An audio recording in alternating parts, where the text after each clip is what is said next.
आरोप लगा रहे हैं? देखिए, आरोप मैं पहले से लगा रहा हूँ। मैं हाई कोर्ट भी गया हूँ उनके खिलाफ। 4 अप्रैल को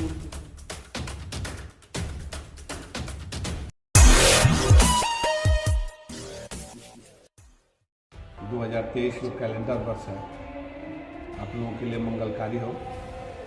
और आपके माध्यम से मैं सिवान के सम्मानित जनता को, व्यवसायियों को, कोऑपरेटिव से जुड़े पैक्स अध्यक्षों को, जनप्रतिनिधियों को, सभी निर्वाचित जनप्रतिनिधियों को अपनी ओर से हार्दिक शुभकामना और बधाई देता हूँ। मैं आपको इसलिए बुलाया था कि अभी कोऑपरेटिव बैंक का चुनाव का घोषणा हो गया है। 13 फरवरी को कोऑपरेटिव बैंक सिवान का चुनाव होने वाला है। अभी प्राधिकार के द्वारा इसका नोटिफिकेशन हो गया है।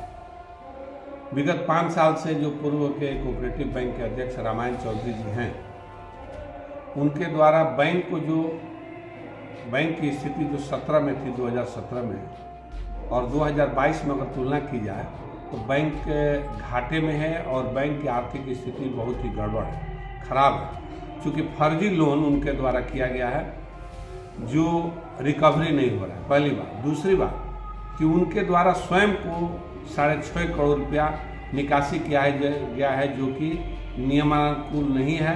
नियम में चेयरमैन, डायरेक्टर या उनके परिवार का सगा संबंधी कोई भी हो, वो लोन नहीं ले सकता है। उसी प्रकार से उन्होंने 6.5 करोड़ रुपया अवैध निकासी किया है, जबकि उनका लिमिट 2014 में मेरे द्वारा 25 लाख कैश क्रेडिट किया गया था, वो अब बढ़ करके 6.5 करोड़ को उन्होंने विड्रॉ कर लिया है अवैध तरीके से, विदाउट इंटरेस्ट। उस पर इंटरेस्ट भी चार्ज नहीं हो रहा। उसको भरने के लिए अपने बेटा के नाम पर 9वां महीना में प्रोसीडिंग पास करके कानून को, नियम को शिथिल करते हुए बेटा को 3 करोड़ रुपए का कैश क्रेडिट कर दिया है, जो बेटा पैक्स अध्यक्ष भी है।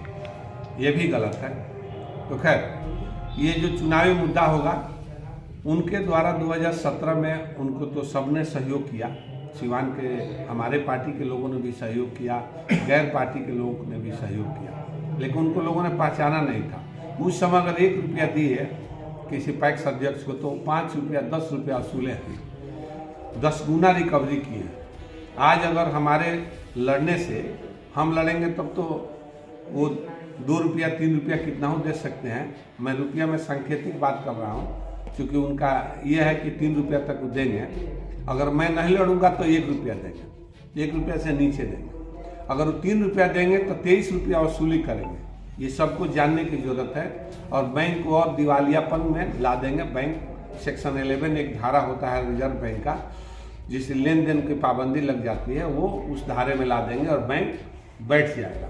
बैंक की आर्थिक स्थिति चरमरा जाएगी। एक किसानों का बैंक है, पहली बात। दूसरी बात कि उनको सबने जो सहयोग किया था 2017 में, उन लोग अपने पार्टी से ऊपर उठ करके सहयोग किया था।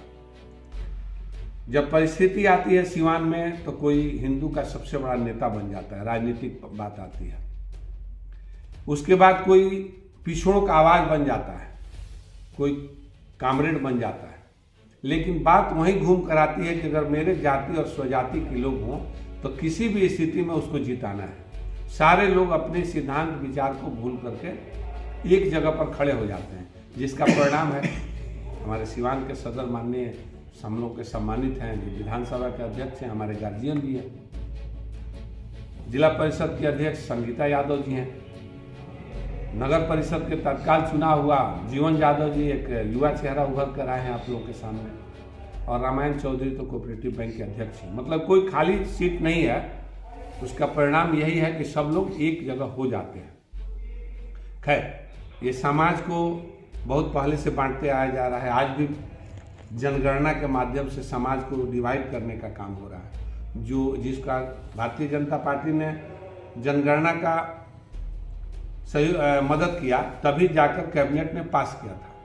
लेकिन इससे फायदा क्या होने वाला मेरे समझ में नहीं आ रहा है। और मेरे क्या बुद्धिजीवी लोग जो है समाज के कि जातीय जनगणना हो जाएगी तो क्या लाभ बिहार सरकार देना चाह रही है, माननीय मुख्यमंत्री क्या लाभ देना चाह रहा है, ये कोई समझ नहीं पा रहा है। इसको माननीय मुख्यमंत्री और बिहार सरकार को समझाने की जरूरत है कि अगर जो दलित है, पिछड़ा है, आर्थिक रूप से पिछड़ा है, हमको ये सुविधा देंगे, ये मुख्यमंत्री को बताना चाहिए। लेकिन मामला अभी चूंकि सुप्रीम कोर्ट में है, इसलिए बहुत बोलना उचित नहीं होगा।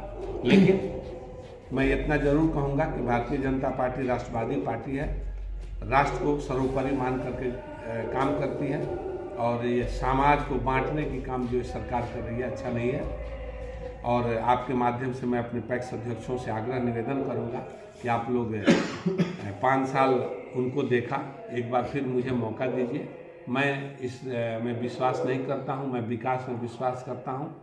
आपका कोई भी नाजायज पैसा नहीं लगेगा कहीं भी, और मैं आपके साथ खड़ा रहूंगा और आपको ज़्यादा से ज़्यादा सहयोग करने का काम करूँगा। कोऑपरेटिव बैंक क्या है, तो क्या माना जाए, चुनाव अगले महीने होने वाले हैं, इसके लिए चुनाव आपको लड़ना है, तो आरोप लगा रहे हैं? देखिए, आरोप मैं पहले से लगा रहा हूँ। मैं हाई कोर्ट भी गया हूँ उनके खिलाफ। 4 अप्रैल को उनकी सुनवाई है। हलफनामे में आर्थिक अपराध शाखे को भी हाई कोर्ट ने नोटिस किया है, प्रधान सचिव सहकारिता विभाग और रजिस्ट्रार सहकारिता विभाग, एमडी कोऑपरेटिव बैंक और नवाड सबको नोटिस किया है। तो 4 अप्रैल को इसके डेट है, और मैं इसमें आरोप नहीं लगा रहा हूँ। चुनाव में तो आरोप प्रत्यारोप लगता है। अब जैसे कि उनके निदेशक मंडल द्वारा, कोऑपरेटिव बैंक के निदेशक मंडल के द्वारा जो कर्मी हैं, जो बच्चे अपने सुबह से लेकर शाम तक बैंक के विकास में, बैंक के लाभ के लिए काम करते हैं, उनका सैलरी बढ़ाया गया, और उन सैलरी से उनको 8 महीने 10 महीने का पैसा ले लिया गया, और उनको अस्थायी नहीं किया गया। हम लोग आएंगे तो जो लड़के एक्सपायर कर रहे हैं उम्र, उनका हम लोग अस्थायी करेंगे। आपने कहा कि अध्यक्ष द्वारा 1 रुपया दिया, 1 रुपये का मतलब क्या है? आज सांकेतिक है कि मैंने 1 रुपया दिया, 10 रुपया वसूले।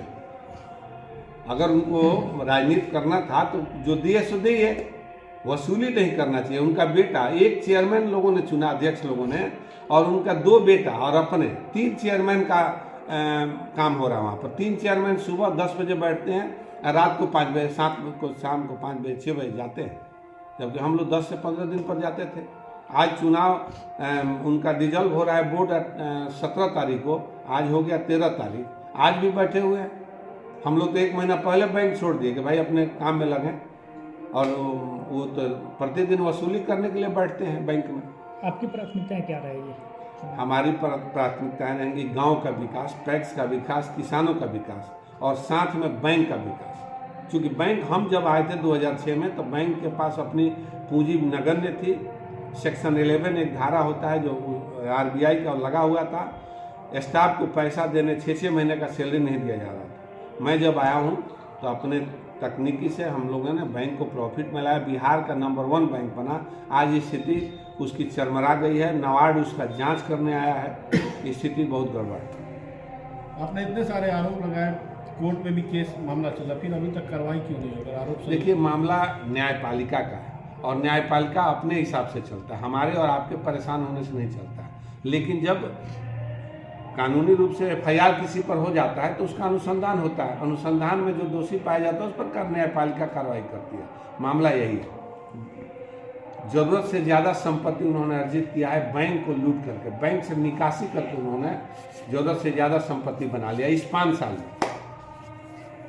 उनके मामले जो चल रहे हैं शराब, देखिए, वो बिहार के पहले कोऑपरेटिव बैंक के अध्यक्ष होंगे जिन पर 23 मामले शराब के चल रहे हैं। आपराधिक मामले नहीं, शराब के मामले 23 मामले चल रहे हैं। और शराब में जेल जाना ये सभी पैक्स अध्यक्षों के लिए शर्म की बात है कि हम कि बिहार में अभी मात्र 23 बैंक कार्यरत हैं, जबकि हर जिले में 38 जिला में बैंक होता था पहले। बगल का जिला छपरा जिला है, जो कि उस समय हीरालाल राय जी अध्यक्ष हुआ करते थे। उसके बाद वो बैंक आज 20-25 साल से बंद है, क्योंकि उससे अवैध निकासी, फर्जी लोन हुआ।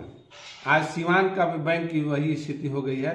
तो मैं आपके माध्यम से अध्यक्षों से, पैक्स अध्यक्षों से आग्रह करूंगा कि सीवान को छपरा का बैंक नहीं बनाया जाए। अगर संस्था जिंदा रहेगा तो सभी लोग जिंदा रहेंगे, समाज बचेगा।